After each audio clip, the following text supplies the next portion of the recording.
Jambo, Hotep, Nangadef, hello.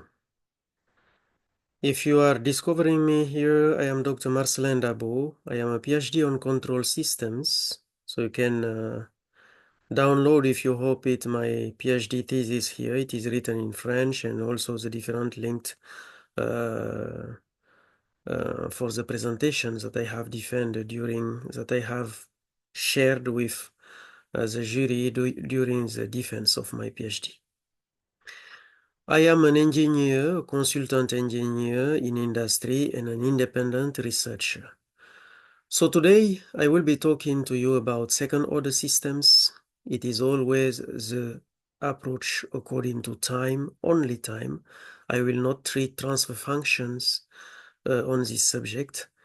And I will go with the assumption that all systems that I will be treating are stable. Okay, meaning that if you push them, if you excite them, they will go to a final value and remain there. That is for example, systems that you excite with a step, okay? And then you get their initial response. The other thing is that if you consider an autonomous system that you move from a point that is different from zero, the system will converge to zero as time goes by. So, for in previous video, I have talked about systems of first order. First order, I have presented some first order ordinary differential equations, always with the same approach, that is temporal, and then also considering the fact that they are stable. So now let's go further for this presentation. Let us consider a second order system given as this one. So I have talked about this in the previous videos. You have here, you can make the link here between this expression and this one divided by omega n square. Okay, it will give you the static gain. Here is the input. Here is the output, okay, S of t, its derivation and its second derivation. And then this expression should be linked to this one. I mean, we do an identification of these terms from this expression to this one.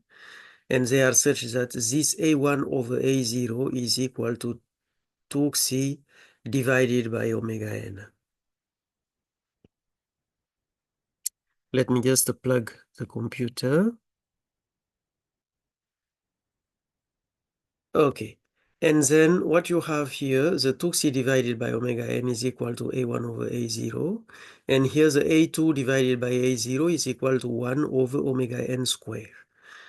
Considering this differential equation, you have in the teaching of theoretical control 3 cases and the resolution of differential equations in mathematics also. So you have different cases, I was saying, that can be resumed as following. For example, for a system which is underdamped, meaning that the damping ratio is less than 1, the corresponding solution that you have here is given by this one. And the system, as you can see, is living in a trigonometric world where you have another exponential function that is the envelope of this solution. Okay. When the system is critically damped, the output is living in a linear space, okay, a line, and then you have always the exponential here to push the system from any initial condition that is given to the equilibrium. And then for an overdamped system, what you have is the same expression as for an underdamped system. The only differences are the fact that this system is living in a hyperbolic world. This is why you have here sinus hyperbolic, cotangent hyperbolic here. And also you have here the exponential function as always that will push your system to the equilibrium. What I'm going to show you in the examples that are coming is how to compute a time response for an aperiodic system, meaning an overdamped system, which is this one. I will come back to details and to the theory I am introducing and some new expressions like, for example, relative time constant. And then from there, I will explain you how I can derive the formulas to compute exactly the time response at different percentages when we consider the transient response of our system. So, as you can see here, very important, this is a response of an autonomous system, meaning that the B that you have here is equal to 0. When it is, the initial condition of the S, when you move it from its equilibrium, that is 0. So you take a SDP departure that is equal to any given value different from 0. This is why you can have an autonomous system. And if you remove it, the dynamic of the system will push the system to an equilibrium that is 0 in this context, and this one, and also this one. As I repeat it again, we are treating only stable systems.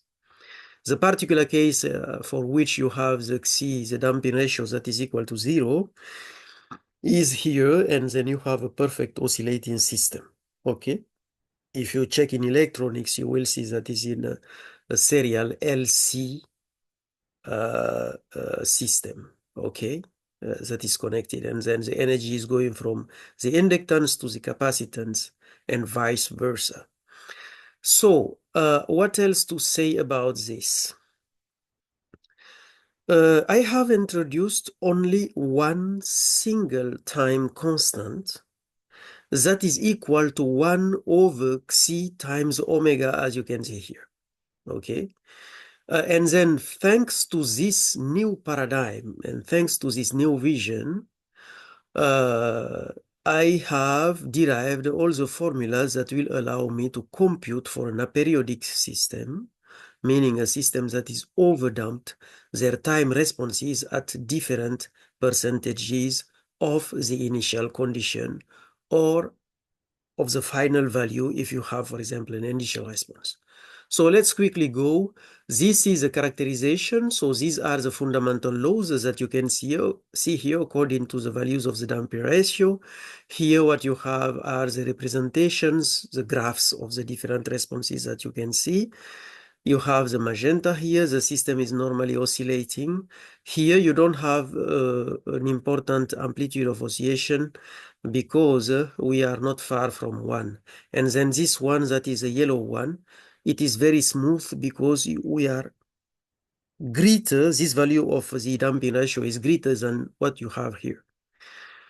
For the cases where you have a critically damped system or overdamped system, meaning that for Xi, the damping ratio greater or equal to 1, you have this kind of responses where you don't even, you never have an overshoot of the response according to the equilibrium. So recall that these representations, of course, are representations of any given autonomous system, but it could be also a representation of a initial response if the initial value, okay, the departure, is greater than the equilibrium that you can consider. We can see this in a given example. So this is what is called the phase portrait.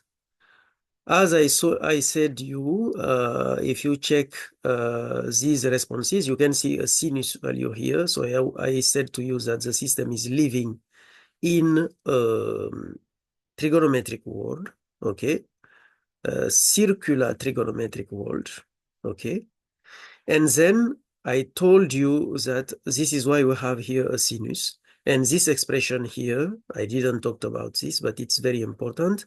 Under the square root, you have 1 minus x squared, which is the opposite under the square root for the case for which we have an overdamped system because the system is living in a hyperbolic space.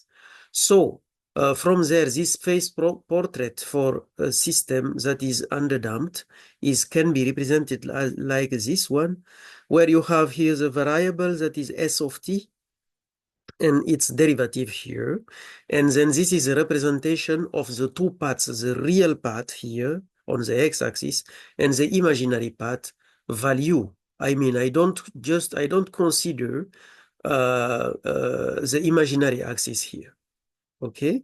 I just consider it like two values, one on the x-axis, abscissa axis, and one on the ordinate axis. This is why I represent it here.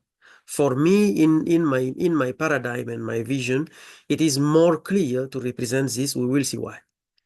Let's go here. So for the critically damped, the system is living in a line, as you could see. Just to refresh you see this expression. So I try to represent this expression, and it is living on a line, and you have the double solutions of the characteristic equation, okay, for this critically damped system, okay. And then if you check the phase portrait, you will have this kind of representation, choosing an initial condition for which you have the variable that is different to 0, the initial condition of speed that is also different to 0. If you go from this point, you will be pushed to the equilibrium following this trajectory, okay? Let's go for a damping ratio that is greater than 1, meaning that the system is overdamped. And then, so here's the representation I was saying to you, the system lives in a hyperbolic world now. So you can apply the hyperbolic trigonometry. And then here you have the representation of one part and then the other part, exactly as what you had here for the trigonometric, the circular trigonometry, okay? So the opposite is here. You just take the opposite for the other expression. And you have the phase portrait that is here. So this is expression. So previously what I have presented to you, talking about one single time constant for systems, I based my computations on these formulas that I have derived, okay? And so just to tell you, this is the first time I think I am introducing these formulas. I have never seen them somewhere else. Okay. And then I think that this is an innovation that I am bringing in the world of control system. If you have another information that are different, please share with me such that I just will be aware that I am not the first guy on doing this, okay? So if you consider now the variation of time, you consider that this time is proportional at any given instant to the time constant that we have here, okay? What is the corresponding percentage for different damping ratios at which I will have the time response that is exactly equal to 1 over c times omega n, which is the time response, the time constant for any given second order system that I have introduced. So we have the answer here. This is for the damping ratios that is less than 1. The percentages are given here. Okay, and the formulas, for example, for C, it's equal to 0.7. If you want to compute the time response at 2%, 5%, 10%, 20% of the initial condition, of course, what you have is here.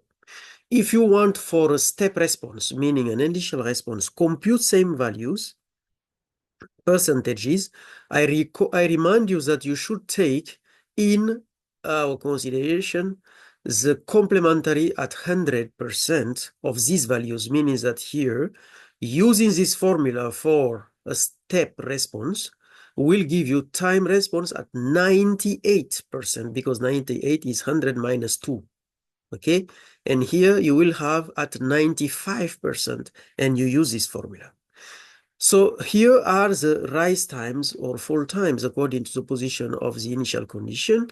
What you have is that to compute, for example, let's take this one, between 95% of the initial condition to 5% of the initial condition also, you will have here this value, okay, divided by the omega n, where omega n, of course, is the natural pulsation. Okay, so this is just a reminder for systems for which you have a damping ratio that is less than 1. And more details, of course, are given in my next book, which is coming very soon. If we consider systems, and we will be talking about this, so my book is here. This is the French version. As I was saying, it is coming soon. Okay? If you consider here system for which the damping ratio is greater than 1, you can see here the different percentages at which you can derive or you can deduce directly the value of the time constant I have introduced, that is equal to 1 over xi omega n. And then for considering this, you have the time response, the formula for the time response that is given here for the different percentages of the initial condition always, okay? And then also for the rising or falling times that you can have here. And for the same explanations, just take the complementation at 100.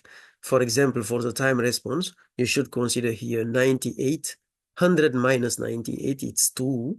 100 minus 2 is 98. So for the step response, initial response, you will have here rise time from 2 to 98, and here from 5 to 95. And the MD here is just initial letters in French that is called montée for rise and descent for falling. Okay, so now just a comment on my book. So in this book that is coming very soon, as I write here, it is about dynamical system. So it is about new vision, new paradigm, and finally new methods for characterization, identification, design, and control. Okay.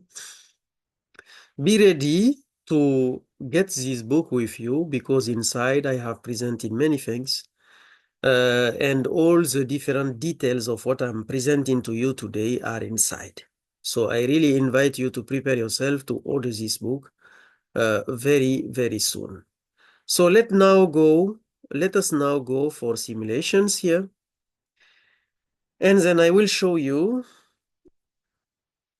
how I proceed for these computations. So here what I have, I go from the MATLAB here.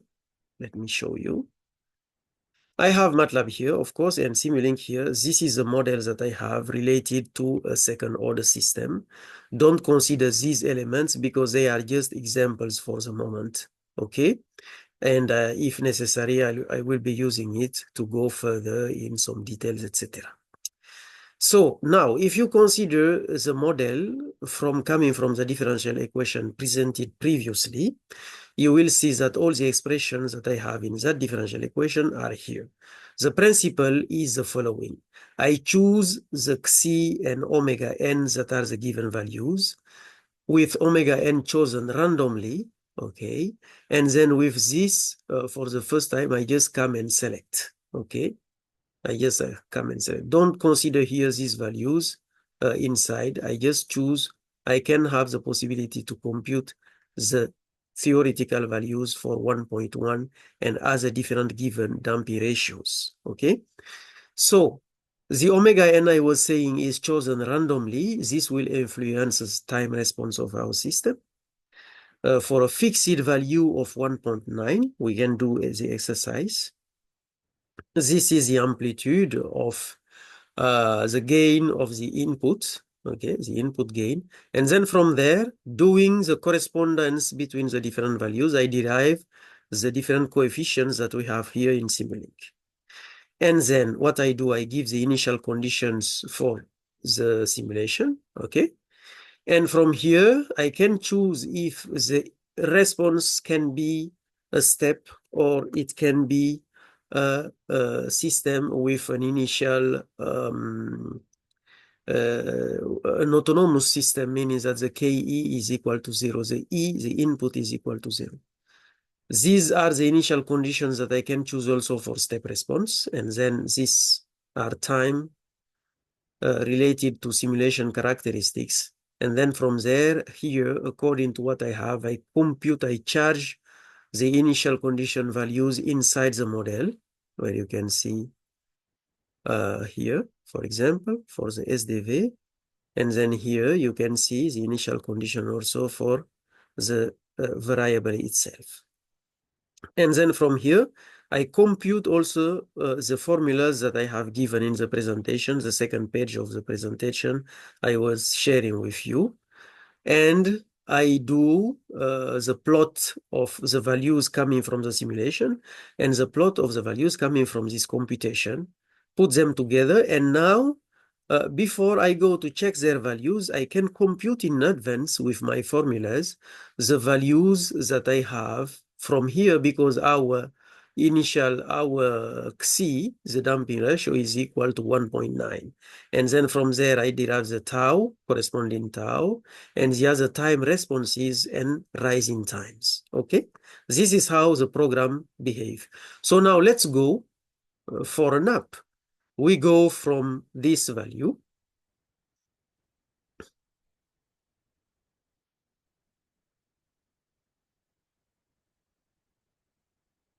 I could make a step point, but let's do it like this. So I evaluate.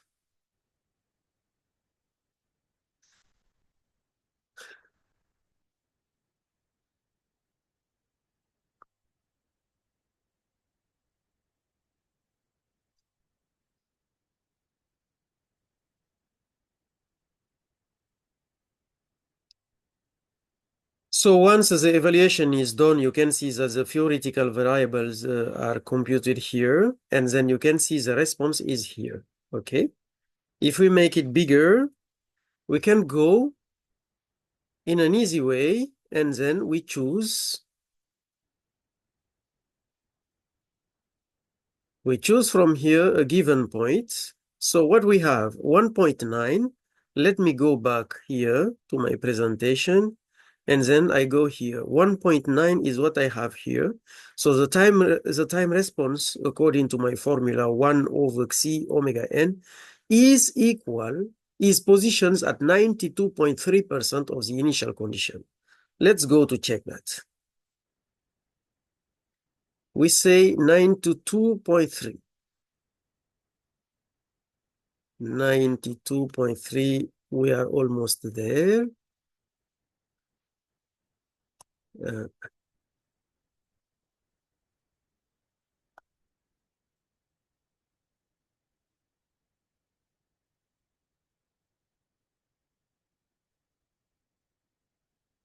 so let's consider we are good here. And then for the initial condition, so that of 1, 92.3% of this one is here. And then, of course, we have here the time response that is given as this time response is equal to the time constant of my system, and the value is 3.4142. You can see here the tau is given by 3.4169. So you have around 3.42. The only difference is the second value. And then let's go for here, the tau at 2% of the initial condition. We go at 2% of the initial condition. This is 2.6. We will have opportunity. We are not far. Let's put it here. Okay.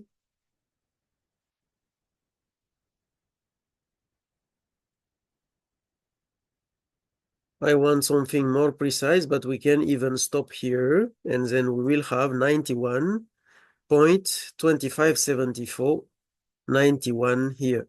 You can see. If I go further on checking this,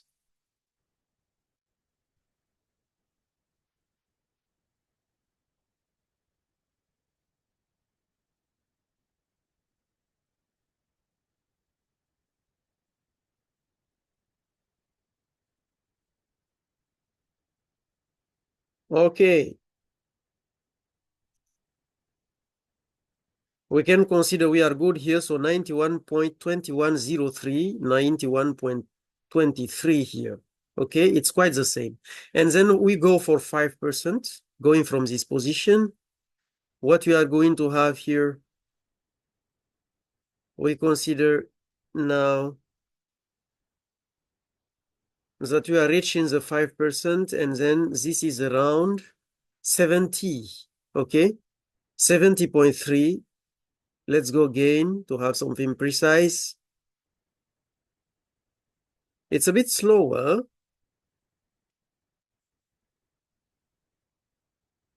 but we can reach, and as you can see, it's quite the same, 70.36. You can see 70.30, okay? And then for 10%, let's go again for 10%.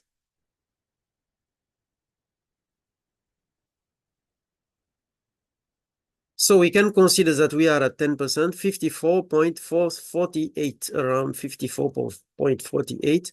This is what you have here. Let's go now for 20% of the initial condition, always, of course.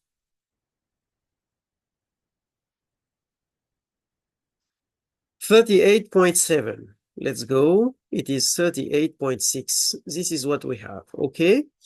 So you can see that the precision of the formulas that I derive here allow us to match exactly what we have, okay? In terms of simulation coming from the Simulink, and then also the laws that are computed matches exactly the behavior of the Simulink model. This is what we call a kind of validation of theoretical law. For example, if these laws represent my model, of course, Simulink also represent a given model of my dynamic system. I could take some measures and do it, but this is another vision of looking at things, because when I go from Simulink, there are boxes, I put them together, and then from there I generate a law. That law corresponds to the theoretical laws that I have written in the presentation as I showed you. So now let's check for the rise time. So here I am at 20%. I am rushing a bit to avoid to earn so much time in this exercise. Okay, now I get the second point. Let's go for 70, for 90%. This is 20%, of course, and then let me go. No, the previous is 80%, and this one is the 20%. So what is the rise time between them? Let's just make an approach. So I have 38.6177 minus 6.9701. And then I was not writing. Okay. So 38.6177 minus 6.9701. And then this is 31.64.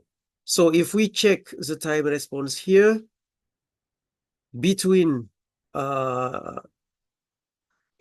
and 20, you have 31.68 here. We have 31. We can say 65 here. So it's quite the same, okay? The approach is correct, and you can do the exercise for the other points if you want. Let's now just generate another. Oh, I should not remove the selection. So let's now just generate another point. I will keep the same here, okay? And what I will do, because the omega n is randomly generated, I will just generate again another figure, and then you will see if we have to compute the values that we will be having, okay? So let's go. The formula is the same, okay?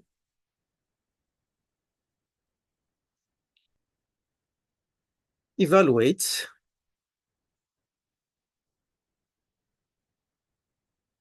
So the used formulas are not here. The used formulas are, this is example for 1.65 that you can have here.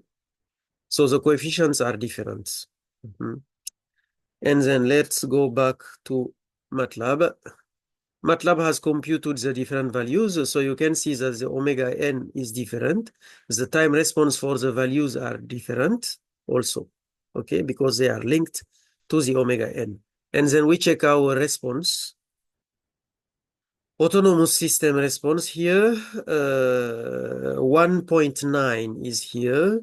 The formulas are here, okay, the coefficients are given here. What we can do is we just have 92.3 as previously to go and evaluate the value of the time response that I have introduced. 93.2, that is what I have said. So 92.8, 93. Let's try to reach it.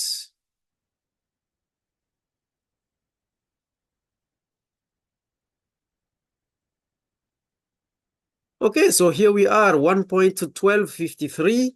And then here, the given tau is 1. Let me check the percentage because maybe there is something I have lost. 92.3, not 93.2. So let's go back. We say 92.3. Here is 92.3, 1.2176. If we reduce to have more precision,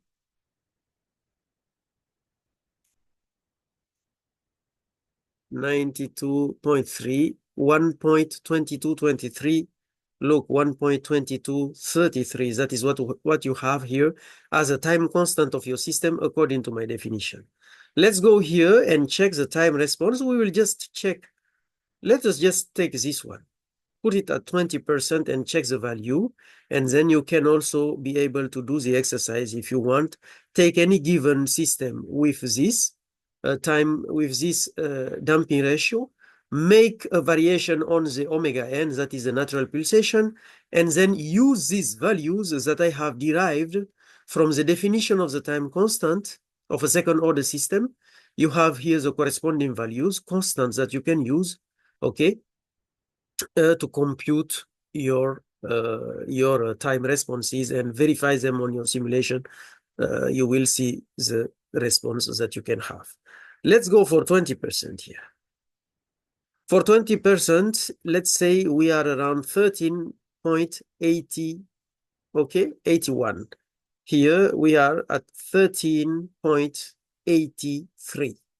It's quite the same. If I go for more precision, probably we will have a better result, more precise result. Oh, I'm taking greater values.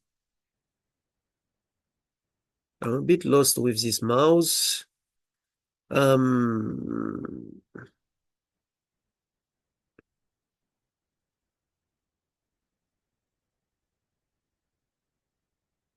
So you can see that it's 83. Now we get 83. Let's go again. Let's go again. Look at this. 84. 84.0. So you have here 83. It's quite the same. And then you can check for the rest of the value. So now let's go change the value of the damping ratio. We are going to change the value of damping ratio. Let's take 1.65. Okay, and then from this value, I will be checking a step. So the amplitude of the step is 1 here. The initial values are here. And then now ready to launch the simulation. Let's go. You will have a step response, an initial response. And from there, we will be computing also the values that are given in the presentation. Okay. Here we are. And then look, the constant for the different values are here. Okay, so you see the response as I announce you. And then from this value, always the same computation. What we have is a tau that we will be having is equal to 0.3586. Let's go for its verification.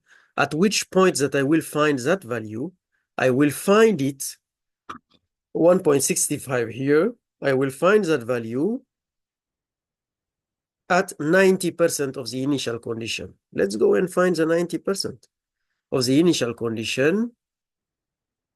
Take a data tip, put it here, 90%.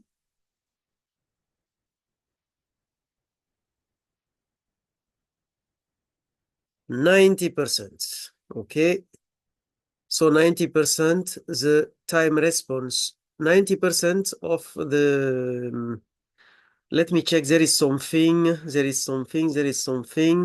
It would be at 10%, not 90%, because I even forgotten the complement at 100%. So let's go for 10% and reaching 10% here. We have 0.355, 0.358. We are not far, okay? Or 0.36 if you prefer. If you make all the same operation, you have 0.36, the same value then. And then let's go, for example, for time response. Here, it is just the way I have written it. If you have the response time at 5% here, it corresponds in this picture at 95% because it is a complement, because we have here the step response as I said it to you. So let's go rush for 95% here, okay? And then we will reduce a bit, reduce to reach, for a better precision, to reach 95%.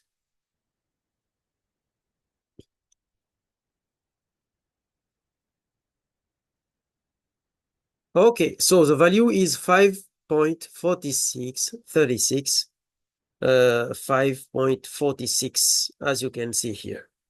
Okay, so this is really very important. Okay, so the formulas will allow us to compute the different given values. Okay, and then for the rise time, I let you do the exercise also. You will be able to compute, of course. Okay, so this is what I wanted to share with you today. In this video, I invite you to stay tuned for the next steps that are coming. Okay, so I have before this presented the case of the underdamped systems. Today is a case of overdamped systems, and for any given damping ratio, it is possible. I have the formulas to compute their time response and their rise times is that I have introduced, as said in this video, from the basis of the fact that for any given dynamical system of second order represented like this, there is only one time constant that is equal to 1 over xi omega n. Thank you very much for your attention. Stay tuned and then prepare yourself to buy this coming soon book that is very interesting for you and that will give you all the details related to what I am presenting in this video. So I want to again thank you. Like this video, please. Share this video for your different relationships. Okay, and then don't forget to join the channel to support my my activities. Okay, thank you very, very much again. And I say to you in Wolof, West African language from Senegal, Baben Yon, Senegal. We speak Wolof. We speak it also. African people speak it in Gambia, in Mauritania, in Mali, in Guinea, other places also. So thank you very much and stay tuned for the next videos. Bye.